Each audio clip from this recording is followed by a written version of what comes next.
Hi friends, എല്ലാവർക്കും നമസ്കാരം. ഞാനിന്ന് വന്നിട്ടുള്ളത് കോളിഫ്ലവറും പച്ചപ്പട്ടാണിയും ഉരുളക്കിഴങ്ങും വെച്ച് അപ്പം, ചപ്പാത്തി, പൂരി എന്നിവയ്ക്കൊക്കെ കഴിക്കാൻ പറ്റിയ നല്ലൊരു മസാലക്കറിയുമായിട്ടാണ്.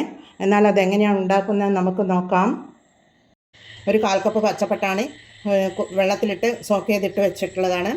അത് നമുക്ക് കുക്കറിലേക്ക് ഇട്ട് കൊടുത്ത് ഒരു 1/2 ടീസ്പൂൺ മഞ്ഞൾ പൊടിയും കുറച്ച് ഉപ്പും ഇട്ട് കൊടുത്ത് നമുക്ക് വേവിച്ചെടുക്കണം.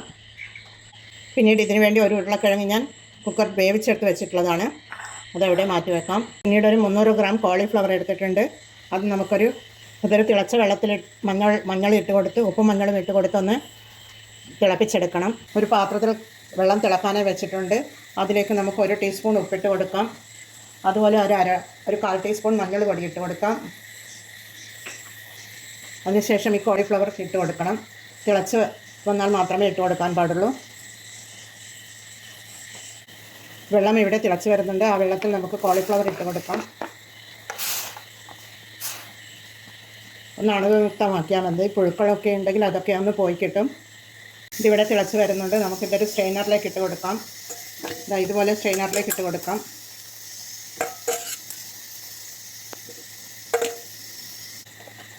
സ്ട്രെയിനറിലേക്ക് ഇട്ട് കൊടുത്തിട്ട് ഇത് മാറ്റി വെക്കാം നമുക്ക്.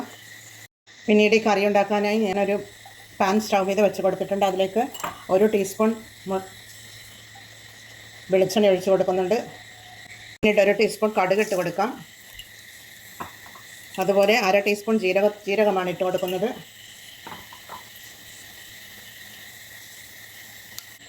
കടുക് പൊട്ടി വന്നതിന് ശേഷം നമുക്ക് ഒരു സവാള ചോപ്പറിൽ അരിഞ്ഞെടുത്തിട്ടുള്ളതാണ്, അതുകൂടി ഇട്ട് കൊടുക്കാം. പിന്നീട് ഒരു പച്ചമുളക് ഇട്ട് കൊടുക്കുന്നുണ്ട്.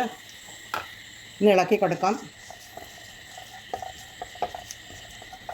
പിന്നീട് 1 ഇഞ്ച് നീളത്തിലുള്ള ഒരു കഷ്ണം ഇഞ്ചിയും ഒരു 4 അല്ലി വെളുത്തുള്ളിയും കൂടി ചതച്ചെടുത്തിട്ടുള്ളതാണ്, അതുകൂടി ഇട്ട് കൊടുക്കാം. ഇളക്കി കൊടുക്കാം.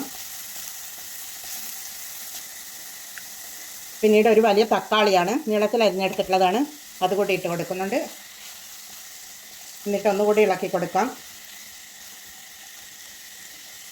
പിന്നീട് ഇതിന് വേണ്ട ഉപ്പ് ഇട്ട് കൊടുക്കാം ഈ കറിക്കും. അതുപോലെ ഈ സവാള വഴന്ന് കിട്ടുവാൻ വേണ്ടിയിട്ടുള്ള ഉപ്പും ഇട്ട് കൊടുക്കാം. 1 ടീസ്പൂൺ ഉപ്പിട്ട് കൊടുത്തിട്ടുണ്ട്. നമുക്കിത് ഇളക്കി കൊടുക്കാം.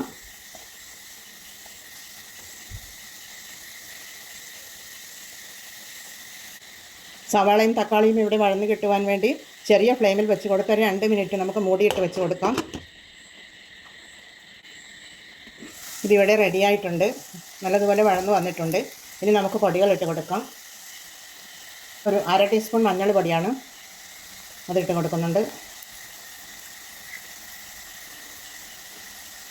അതുപോലെ 1 ടേബിൾ സ്പൂൺ മുളക് പൊടിയാണ്. അതുപോലെ 1 ടേബിൾ സ്പൂൺ മല്ലിപ്പൊടി ഇട്ട് കൊടുത്തൊന്ന് ഇളക്കി കൊടുക്കാം. പൊടികളുടെ പച്ചമണമൊന്ന് മാറി വരണം.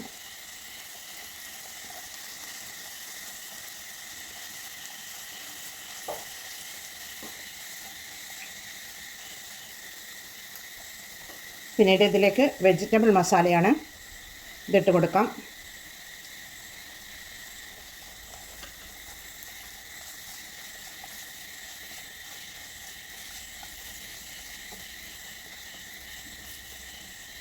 ഫ്ലെയിം കുറച്ച് കൊടുത്തിട്ടാണുള്ളത്, ഇല്ലെങ്കിൽ പൊടികൾ കരിഞ്ഞു പോകും. ഇനി ഇതിലേക്ക് നമുക്ക് കോളിഫ്ലവർ ഇട്ട് കൊടുക്കാം. കോളിഫ്ലവർ ഇട്ട് കൊടുത്തൊന്ന് ഇളക്കി കൊടുക്കണം നല്ലതുപോലെ.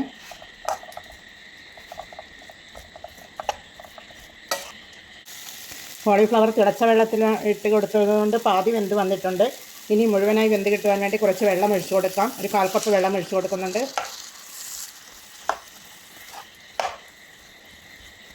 കുറച്ചും കൂടി ഒഴിച്ചു കൊടുക്കാം.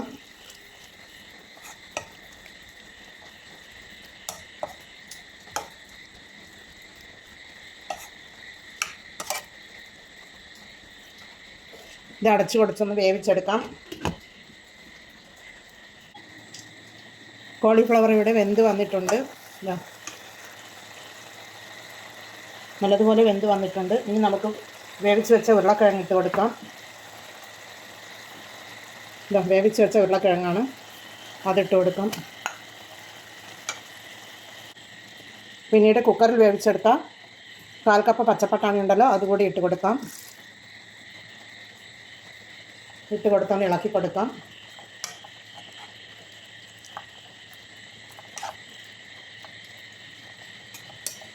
ഉരുളക്കിഴങ്ങിനും പച്ചപ്പട്ടാണിക്കും മസാലയൊക്കെ പിടിച്ച് കിട്ടാൻ വേണ്ടി നമുക്കൊരു 2 മിനിറ്റ് മൂടിയിട്ട് വെച്ച് കൊടുക്കാം. ഈ പട്ടാണിയിലും ഉരുളക്കിഴങ്ങിലൊക്കെ മസാല പിടിച്ച് വന്നിട്ടുണ്ട്. കറി ഇവിടെ റെഡിയായി വരുന്നുണ്ട്. പിന്നീട് ഇതിലേക്ക് നമുക്കൊരു കുറച്ച് കറിവേപ്പില, 2 തണ്ട് കറിവേപ്പിലയാണ്, അതിട്ട് കൊടുക്കാം. പിന്നീട് നല്ലൊരു ഫ്ലേവർ കിട്ടുവാനും നല്ലൊരു ടേസ്റ്റിനും വേണ്ടി കസൂരി മേത്തിയാണ്, ഇത് കൈകൊണ്ട് ഞെരടി എടുത്തിട്ടുള്ളതാണ്, അതുകൂടി ഇതിലേക്ക് ഇട്ട് കൊടുക്കാം. ഈ കസൂരി മേത്തി ഇട്ട് കൊടുക്കുന്നത് നല്ലൊരു ഫ്ലേവറും നല്ലൊരു ടേസ്റ്റും കിട്ടുന്നതാണ് ഈ ഇതുപോലെയുള്ള കറികൾക്കൊക്കെ. പിന്നീട് ഇതിലേക്ക് 1/2 കപ്പ് കട്ടി തേങ്ങാപ്പാലാണ്, അത് ഒഴിച്ചു കൊടുത്തു.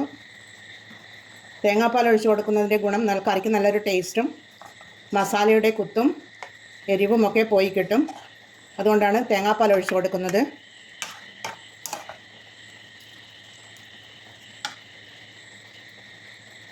രാവിലെയുള്ള ബ്രേക്ക്ഫാസ്റ്റിൻ്റെ ചപ്പാത്തിക്കും പൂരിക്കുമൊക്കെ നല്ലൊരു കറിയാണിത്. ഡിന്നറിനും ഇത് നല്ലൊരു കറിയാണ്. തേങ്ങാപ്പാൽ ഒഴിച്ചത് കൊണ്ട് നല്ലൊരു മണം വരുന്നുണ്ട്. ഇനി ഇതിൻ്റെ ടേസ്റ്റ് ഒന്ന് നോക്കാം. കറി എരിവും ഉപ്പും ഒക്കെ ഒന്ന് ടേസ്റ്റ് ചെയ്ത് നോക്കാം. എരിവൊക്കെ കറക്റ്റാണ്. ഉപ്പ് കുറച്ച് കുറവുണ്ട്, ഒരു 1/4 ടീസ്പൂൺ ഉപ്പും കൂടി ഇട്ട് കൊടുക്കാം. ഉപ്പിട്ട് കൊടുത്തൊന്ന് ഇളക്കി കൊടുക്കാം. കറി ഇവിടെ റെഡി ആയിട്ടുണ്ട്. നമുക്കിതിന് ഇനി ലാസ്റ്റ് ഇതിലേക്ക് ഒരു 1/2 ടീസ്പൂൺ കുരുമുളകിൻ്റെ പൊടിയാണ്, ഫ്രഷായി പൊടിച്ചെടുത്ത കുരുമുളക് പൊടിയാണ്, അതിങ്ങനെ വിതറി കൊടുക്കാം. ശേഷം ഒന്ന് ഇളക്കി കൊടുത്ത് 1 മിനിറ്റ് നമുക്കിത് മൂടിയിട്ട് വെച്ച് കൊടുക്കാം. തീ ഓഫ് ചെയ്ത് കൊടുക്കുന്നുണ്ട്. നമുക്കിത് മുളി തുറന്ന് നോക്കാം. കറി ഇവിടെ റെഡി ആയിട്ടുണ്ട്. ഉരുളക്കിഴങ്ങിൻ്റെയും ഇതുപോലെ കോളിഫ്ലവറിൻ്റെയും ഒക്കെ കറി ഉണ്ടാക്കുമ്പോൾ നിങ്ങൾ കസൂരി മേത്തി ഇട്ട് കൊടുക്കുകയാണെങ്കിൽ നല്ല ടേസ്റ്റും നല്ലൊരു ഫ്ലേവറും കിട്ടുന്നതാണ്. അത് വാങ്ങിയിട്ട് ഒരു ചെറിയ പാക്കറ്റ് വാങ്ങിയിട്ട് നിങ്ങൾ ഉപയോഗിച്ച് നോക്കും, അപ്പോൾ അറിയാം അതിൻ്റെ രുചി എന്താണെന്ന്. എന്നാൽ ഈ കറി നിങ്ങളൊന്ന് ട്രൈ ചെയ്ത് നോക്കണേ. ട്രൈ ചെയ്ത് നോക്കി ഫീഡ്ബാക്ക് അറിയിക്കണേ. ചപ്പാത്തിക്കും പൂരിക്കും അപ്പത്തിനും ഒപ്പം കഴിക്കാൻ പറ്റിയ നല്ലൊരു റെസിപ്പിയാണിത്. എന്നാൽ എല്ലാവരും ഇത് ട്രൈ ചെയ്ത് നോക്കി ഫീഡ്ബാക്ക് അറിയിച്ച് കമൻറ്റും സബ്സ്ക്രൈബും ചെയ്യണേ, ലൈക്കും ചെയ്യണേ. സബ്സ്ക്രൈബ് ചെയ്യാതെ കാണുന്ന കൂട്ടുകാരാണെങ്കിൽ ഒന്ന് സബ്സ്ക്രൈബ് ചെയ്യണേ കൂട്ടുകാരെ. എന്നാൽ എല്ലാവർക്കും താങ്ക് യു ഫോർ വാച്ചിങ്.